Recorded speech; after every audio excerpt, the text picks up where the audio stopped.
In the last episode, we saw how the Anunnaki established a power system based on lineage, a specific genetic heritage, the Nam-Lugal, that defined who had the legitimate right to rule. We saw how this lineage reached Europe through the Merovingians, and we saw how in the year 751, the last Merovingian king was deposed, forced to cut his hair, and sent to a monastery. Official history says, end of the dynasty, end of the lineage. But the medieval genealogies, documented with obsession by the Catholic Church and the European royal courts, tell a completely different story. The Merovingians didn't end in 751. They spread, silently, systematically, through marriages that seem random at first glance, but which follow a pattern that only makes sense when you understand the system the Anunnaki established in Sumer 5,000 years ago. And when you trace this lineage all the way to the end, you arrive somewhere you wouldn't expect. Stay until the end, because the last piece of this puzzle will change the way you see who governs the world today. To understand what happened to the Merovingians after 751, we need to understand why they were overthrown. It wasn't a simple military conquest. It was a carefully orchestrated coup with the complicity of the Catholic Church. Pepin III, the Carolingian leader, wanted the throne, but he had no dynastic legitimacy to take it. He didn't carry the Nam-Lugal. He didn't have the right blood. So he made a deal with Pope Zachary. The Church would legitimize the deposition of the Merovingian king Childeric III and Pepin's ascension to the throne. In exchange, the Carolingians would protect the Church's interests in Europe. This was the birth of a power system that would define medieval Europe for centuries. But there was a problem that neither Pepin nor the Pope could solve. The Merovingians had children, and those children had children. And the lineage that defined who had the legitimate right to rule, that thread of DNA tracing back through the Merovingians to the ancient kings, and through them to the Anunnaki themselves. That lineage could not be cut with a pair of scissors in a monastery. It continued. In the bodies of people the Church called minor nobles, counts, dukes, knights, people who knew where they came from, and who carefully managed who married whom. The researcher's work, British researcher Lawrence Gardner, spent decades tracing European royal genealogies. His work was published in several books, including Bloodline of the Holy Grail and Genesis of the Grail Kings, and immediately caused controversy in academia. But the genealogies he cited were real. They were in archives, in ecclesiastical records, in documents any researcher could verify. And what Gardner found was disturbing in its consistency. Virtually every medieval European royal house had Merovingian blood in its veins, not by accident, by design. Let's trace the main European royal houses and see how the Merovingian lineage appears in each one. The Capetians, France. When the Carolingians lost power in the 10th century, they were replaced by the Capetians. The Capetian lineage governed France, directly or indirectly through branches like the Valois and the Bourbons, for more than 800 years, and the Capetians had Merovingian blood. Through marriages with the Frankish nobility that had preserved the lineage after 751, the French throne never completely left the control of the lineage. It simply changed branches. The Habsburgs, the Holy Roman Empire. The Habsburg family was the most powerful in Europe for 500 years. At their peak, the Habsburgs controlled Austria, Spain, the Netherlands, much of Italy, and vast territories in the New World. Their motto was simple and direct. Bella gerent ali, tu felix Austria nube. Let others wage war, you, happy Austria, marry. Habsburg power was built explicitly through marriages, and Habsburg genealogies connect to the same Merovingian lineages that Gardner traced throughout European aristocracy. The Habsburgs weren't just political strategists who understood the value of diplomatic marriages. They were conscious carriers of a much older system, the Plantagenets, England. The Plantagenet dynasty ruled England from 1154 to 1485, more than 300 years. Its founder, Henry II, was a descendant of William the Conqueror, the Norman who invaded England in 1066. And the Normans, the men of the north who had conquered Normandy and France, had direct genealogical connections to the Merovingian Frankish nobility. The Plantagenets ruled with the absolute conviction that their right to the throne was divine and irrevocable. When King John was forced to sign Magna Carta in 1215, limiting royal power, he did so as if signing something fundamentally illegitimate under coercion, because in his understanding, royal power didn't come from the people, didn't come from parliament, didn't come from agreements, it came from blood, and blood could not be negotiated. The Stuarts, Scotland and England. The Stuart dynasty ruled Scotland from the 14th century, and later England too. The Stuarts had a characteristic that genealogy researchers always noted: an obsession with their own lineage that went beyond normal political interest. They traced their origin not just to Scottish or Norman nobility, but to much older sources, including, in some versions of the Scottish royal genealogy, lineages that traced back to the ancient Middle East. And it was from a Stuart lineage that came Mary, Queen of Scots, executed by Queen Elizabeth I in 1587, whose son became James I of England and united the British crowns. James I was the king who commissioned the Bible translation still most used in the English-speaking world today, the King James Bible, a lineage carrier who shaped how billions of people read the sacred texts for centuries, the Bourbons, France and Spain.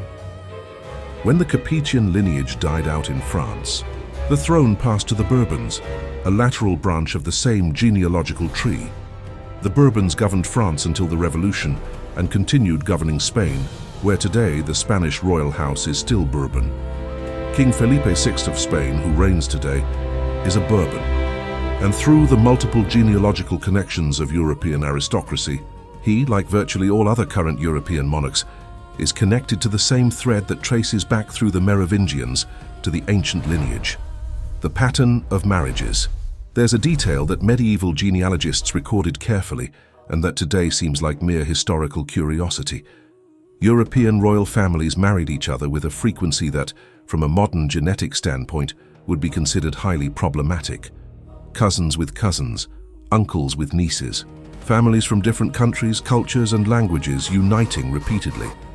Historians explain this as political strategy, territorial alliances, peace agreements, inheritance control. But there's another reading, one that makes much more sense in light of what we've seen in previous episodes. If you believe legitimate power comes from a specific lineage, then marrying outside that lineage is diluting the power, and marrying within it is concentrating it. It was exactly the same system the Nam-Lugal required in Sumer. Millennia separated Sumer from medieval Europe, but the system was identical. There's a medieval myth that, in light of what we're discussing, takes on a completely different meaning: the Holy Grail. The quest for the Holy Grail was the central theme of European medieval literature for centuries. Knights setting off on impossible journeys to find a sacred object. The conventional interpretation: the Grail was the chalice used by Jesus at the Last Supper, or the cup that collected his blood at the crucifixion, a physical object with sacred powers. But there's another interpretation, which researchers like Gardner and others propose based on linguistic analysis of medieval texts.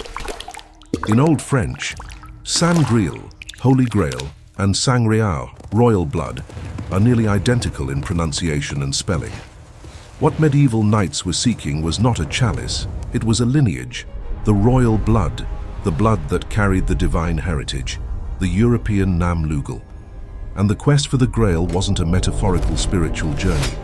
It was the search for specific lineage carriers, for families that carried the right blood, for genealogical connections that needed to be established or verified.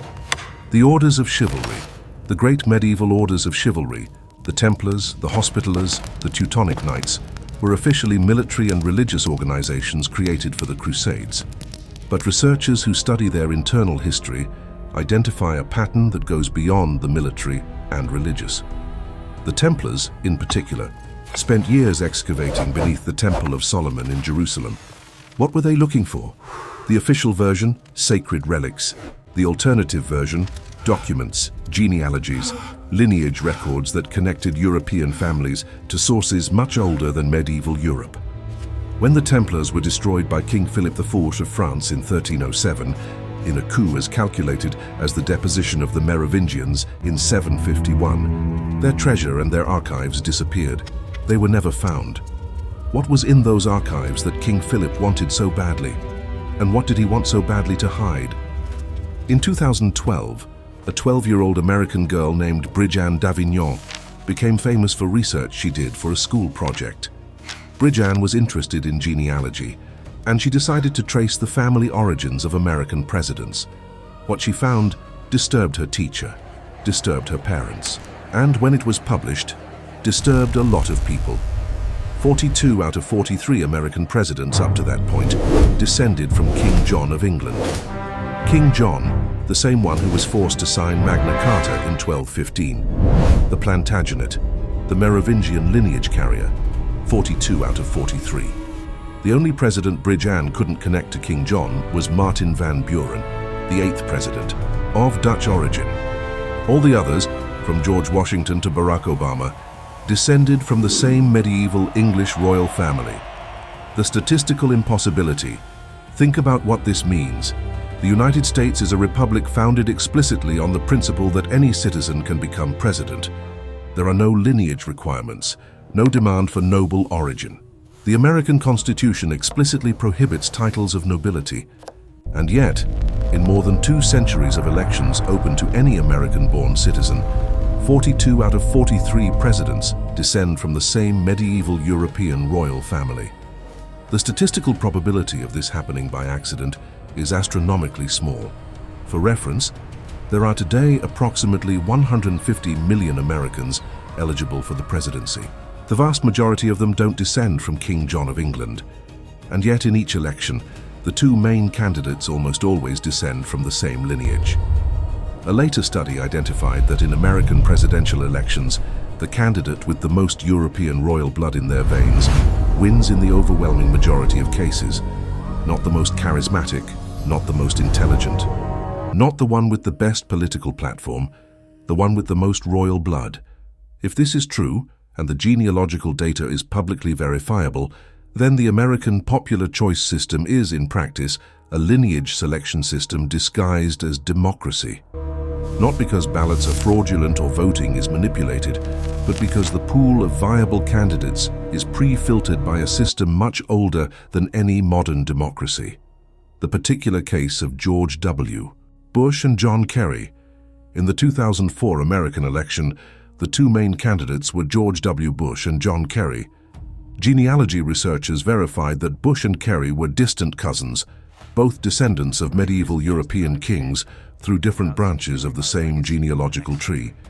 2 cousins competing for the presidency of the most powerful country in the world, and neither of them mentioned it in any debate. The symbols on the dollar, and the lineage symbols are still present. Open your wallet. Take out a dollar bill. On the back, there are 2 symbols that few Americans question. On the right, the American eagle with a shield, holding arrows and an olive branch.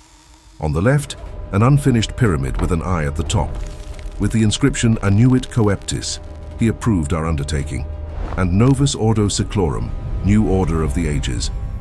The pyramid with the all-seeing eye is not an American symbol, it is an ancient Egyptian symbol, directly connected to the knowledge of the Shemsu-Hor and the lineage guardians who preserved Anunnaki knowledge in Egypt. And New Order of the Ages is not a patriotic phrase about American democracy. It's a declaration that a new cycle of power was beginning. A cycle that the founders of the United States, many of them Masons with deep interest in lineages and ancient knowledge, knew was connected to something much older than America.